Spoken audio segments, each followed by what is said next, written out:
దేశవ్యాప్తంగా బీసీల యొక్క కులగణన చేయడం రాజ్యాంగ పరంగా ఏమాత్రం కూడా తప్పు కాదని చెప్పేసి నిన్న సుప్రీంకోర్టు చీఫ్ జస్టిస్ సూర్యకాంత్ గారు యొక్క తీర్పు వెలువడించడం అనేది చాలా గొప్ప పరిణామం. దీన్ని బీసీ రాజ్యాధికార సమితి చాలా ఆనందంతో స్వాగతిస్తుంది.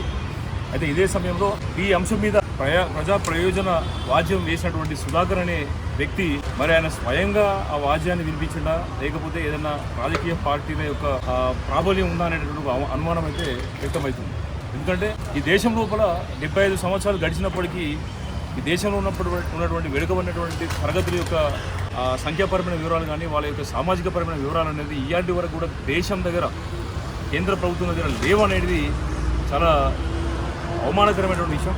మరి ఇవాళ ఎందుకు అది జరగట్లేదంటే ఒక నిబద్ధత కలిగినటువంటి నాయకత్వం లోపించడం వల్లనే ఇవాళ అది ఇంకా కూడా సంపూర్ణంగా అమలు కావట్లేదని చెప్పేసి మనకు అనిపిస్తాం.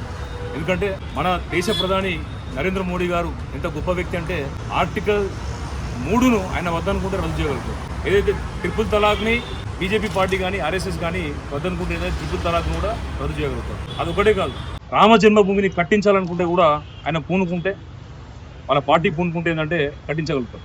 మరి ఇలా బీసీల వర్గాల నుంచి వచ్చినటువంటి ఆయన బీసీలకు ఎన్నో సంవత్సరాల నుంచి ఎదురు చూస్తున్నటువంటి కులగణన చేసేటటువంటి విషయంలో మాత్రం ఆ నిబద్ధతను కనబరచాల్సినటువంటి సందర్భం లోపల ముఖ్యమంత్రి గారు దీని మీద చొరవ తీసుకోకపోవడం అనేది చాలా బాధ కలిగిస్తున్న విషయం.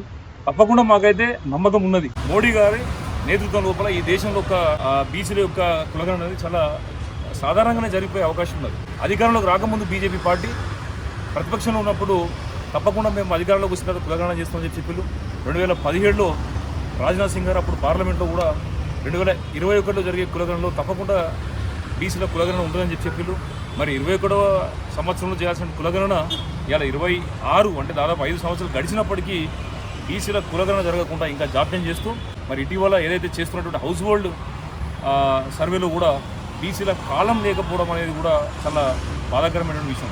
మరి ఇప్పటికైనా కూడా కేంద్ర ప్రభుత్వం కళ్ళు తెరిచి బీసీల పట్ల నిబద్ధతను చూపించి ఒక ధర్మబద్ధమైనటువంటి ఈ యొక్క ఆలోచనను నెరవేర్చడానికి తప్పకుండా జరిగేటటువంటి జనగణనలో ఒక ప్రత్యేకమైనటువంటి కాలంని బీసీల కోసం ఏర్పాటు చేసి తదనంతరం బీసీల యొక్క లెక్క తీర్చడమే కాకుండా ఈ గడిచినటువంటి 75 సంవత్సరాల నుంచి బీసీలు రాజకీయంగా ఆర్థికంగా సామాజికంగా ఏ విధంగా వెనుకబడ్డారో గమనించి అందుకు అవసరమైనటువంటి రికవరీ ప్లాన్స్ అంటే ఎక్కడైతే మోసపోయారో లేకపోతే ఎక్కడైతే కోల్పోయినటువంటి అవకాశాలను తిరిగి బీసీ వర్గాలకు ఇచ్చేటటువంటి విధంగా చర్యలు తీసుకోవాలి. అదే రకంగా చట్టసభలో రిజర్వేషన్లను ఇవ్వాలంటే ఏంటంటే మాకు జనాభా శాతం తెలియదని చెప్పేసి అని బుకాయిస్తూ ఉన్నాం. మరి ఇవాళ బీసీ మహిళలకు సపోర్ట్ అయ్యాలంటే ఎస్సీ మహిళలకు ఎస్టీ మహిళలకు జనాభా లెక్కలలో వాళ్ళ యొక్క జనాభా శాతం తెలుసు కాబట్టి వాళ్ళకి సపోర్ట్ ఇవ్వడానికి సిద్ధపడరు, కానీ బీసీలకు మాత్రం సపోర్ట్ చేయడానికి వెనుకాడుతున్నారు.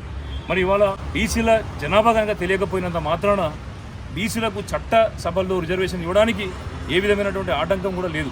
ఎందుకంటే 27% రిజర్వేషన్ కనుక బీసీలకు చట్టసభలో ఇస్తే ఎట్టి పరిస్థితుల్లో కూడా 50% రిజర్వేషన్ మించే అవకాశం లేదు. మరి ఆ రకంగా 27% బీసీలకు రిజర్వేషన్ ఇచ్చి ఎస్సీ ఎస్టీ హారిజాంటల్ రిజర్వేషన్లను అమలు చేసిన తర్వాతనే వర్టికల్ రిజర్వేషన్ అయినటువంటి బీసీ మహిళలకు కూడా అవకాశం ఇచ్చి ఎస్సీ మహిళలు ఎస్టీ మహిళలు బీసీ మహిళలకు కూడా వాళ్ళ యొక్క జనాభా శాతానికి అనుగుణంగా రిజర్వేషన్ ఇచ్చేది ఉంటే ఈ దేశం లోపల రిజర్వేషన్ ప్రక్రియ సంపూర్ణమవుతుంది.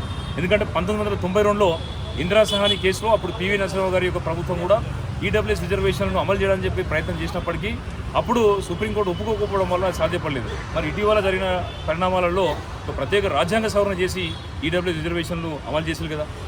మరి ఎప్పుడైతే ప్రధానమంత్రి కానీ బీజేపీ పార్టీ కానీ కావాలనుకున్నప్పుడు మాత్రం గతంలో సాధ్యం కానటువంటి ఈడబ్ల్యూఎస్ రిజర్వేషన్ కూడా ఈ ప్రభుత్వంలో సాధ్యం చేస్తున్నారు. మరి ప్రధానమంత్రి గారిని ఇదే విషయాన్ని మేము అడుగుతున్నాం.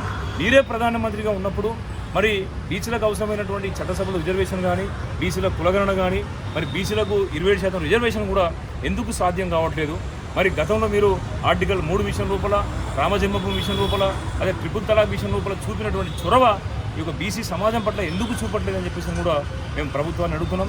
మరొక విషయం, తెలంగాణ ప్రభుత్వం కులగణన అయితే చేసి కులాల లెక్కలు బీసీల లెక్కలు తెలియజేసింది, కానీ ఆ యొక్క జనాభా రీత్యా జనాభాకు అనుగుణంగా ఆ బీసీలకు కానీ బీసీ కులాలకు కానీ అవకాశాలు కల్పించేటటువంటి విషయం లోపల మాత్రం ప్రభుత్వము ఇప్పటికి కూడా ఈ యొక్క వర్గాల పట్ల మొండి చేయి చూస్తుందని చెప్పేసి స్పష్టం చేస్తున్నాం. ఇప్పటికైనా ముఖ్యమంత్రి గారు ఈ విషయాన్ని అర్థం చేసుకోవాలి.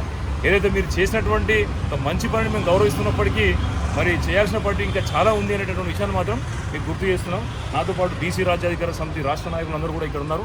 వాళ్ళందరి సమక్షం లోపల బీసీ రాజ్యాధికార సమితి వ్యవస్థాపక అధ్యక్షుని దాసు సురేష్ని ఈ ప్రెస్ మీడియా సమావేశాన్ని ఏర్పాటు చేసి విషయాలు తెలియపరుస్తుంది. ధన్యవాదాలు.